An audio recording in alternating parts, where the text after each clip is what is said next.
Om Shanti.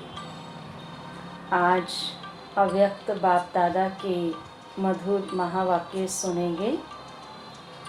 4/10/2020 revise मुरली 29/3/1986।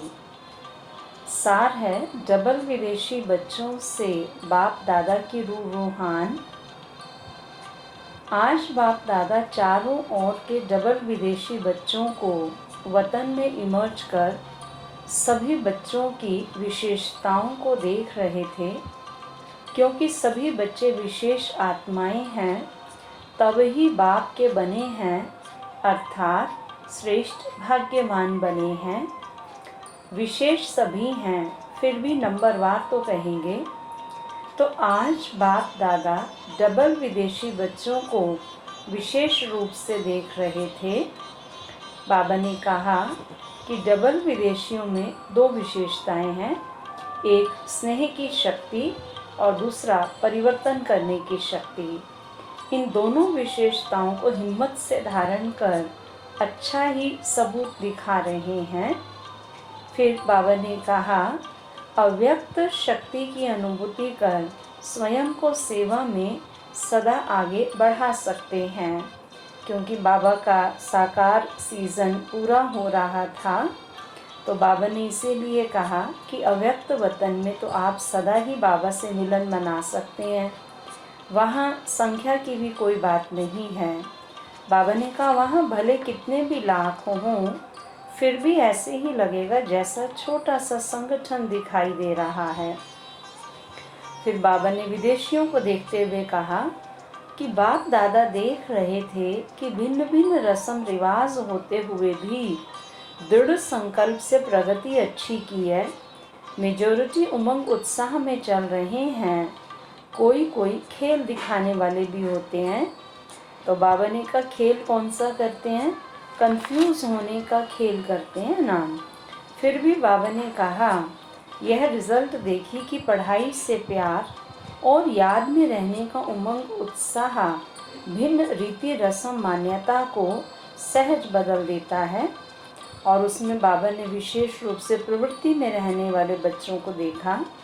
प्रवृत्ति में रहते भी पावरफुल संकल्प से दृष्टि वृत्ति परिवर्तन कर लेते, वह भी विशेष रत्न देखे।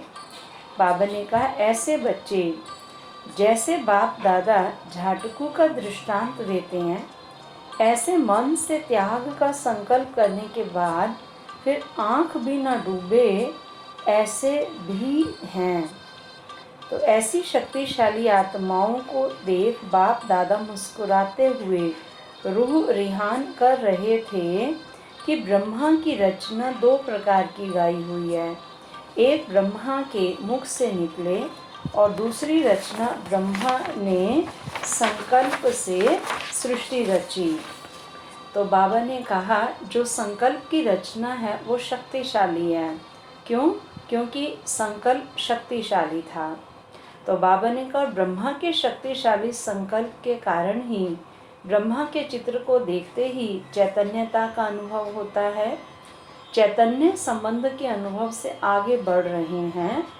फिर बाबा ने कहा कि अभी समय अनुसार परिवर्तन होना है। तो जितनी संख्या बाबा ने कहा आई, आप उसमें खुश नहीं हो जाओ। आप आगे तो बाबा ने कभी और भी आनी है, लेकिन उसमें पालना में परिवर्तन होता जाएगा। तो बाबा ने कहा ऐसे समय पर आपको अनेक आत्माएं जो आएंगी उनको सहयोग देने वाला बनना है, लेने वाला नहीं बनना है। बाबा ने कहा स्टूडेंट लाइफ का भी और साथ साथ सेवाधारी का भी अनुभव करना है। तो ऐसी शक्तिशाली आत्मा बन शक्तिशाली बनाना है, यही विशेष दृढ़ संकल्प सदा स्मृति में हो। फिर बाबा ने याद प्यार दिया। अच्छा, चारों ओर के सभी बच्चों को विशेष स्नेह संपन्न याद प्यार दे रहे हैं। सदा स्नेही, सदा सहयोगी और शक्तिशाली ऐसी श्रेष्ठ आत्माओं को बाप दादा याद प्यार और नमस्ते। रूहानी बच्चों की रूहानी बाप दादा को नमस्ते। फिर बाबा ने विदेशी बच्चों को देख करके कहा कि बाबा विदेशी बच्चों को देख करके उच्चारण किए बाबा ने अपने महावाक्य कि सभी को यह खुशी है ना कि वैरायटी होते हुए भी एक के बन गए, तो सभी अलग अलग नहीं एक मत हैं। बाबा ने कहा ब्राह्मणों की भाषा भी एक ही है, एक ही परिवार है। बहुत सुंदर बात बाबा ने कही कि विश्व में आप कहीं भी चले जाओ अपना ही परिवार है। कोई आपसे पूछे कि आपका घर कहाँ है, तो बाबा ने कहा कि ऐसा कोई भी स्थान नहीं होगा जहाँ आपका घर ना हो। तो आपके कितने घर हैं? और बाप दादा सभी बच्चों को यही श्रेष्ठ संकल्प बार बार स्मृति में दिलाते हैं कि स्वयं भी याद और सेवा के उमंग उत्साह में रहो, खुशी खुशी से आगे तीव्र गति से बढ़ते चलो और दूसरों को भी ऐसे ही उमंग उत्साह से बढ़ाते चलो। फिर बाबा ने कहा बच्चों ने बाबा को अपनी कमज़ोरी भी देते हैं, लेकिन कमज़ोरी देकर के बाबा ने कहा फिर उसको वापस लेने का संकल्प नहीं करना। और तीसरी बात बाबा ने कहा कभी भी किसी भी स्वयं के संस्कार व संगठन के संस्कारों व वायुमंडल के हलचल से दिल शिकस्त नहीं होना। बाबा ने कहा कई बच्चों के व्यर्थ संकल्प बहुत चलते हैं, तो बाबा ने कहा जिसके व्यर्थ संकल्प ज़्यादा चलते हैं तो 2-4 बार मुरली पढ़ो, मनन करो, पढ़ते जाओ। फिर बाप दादा की विशेष प्रेरणाएं बाबा ने महारथी और दादियाँ जो बैठी हैं उनको कहा कि बहुत से पूरे विश्व में ऐसे स्थान हैं जहाँ के बच्चे चाहते हैं कि हमारे पास महारथी आएँ।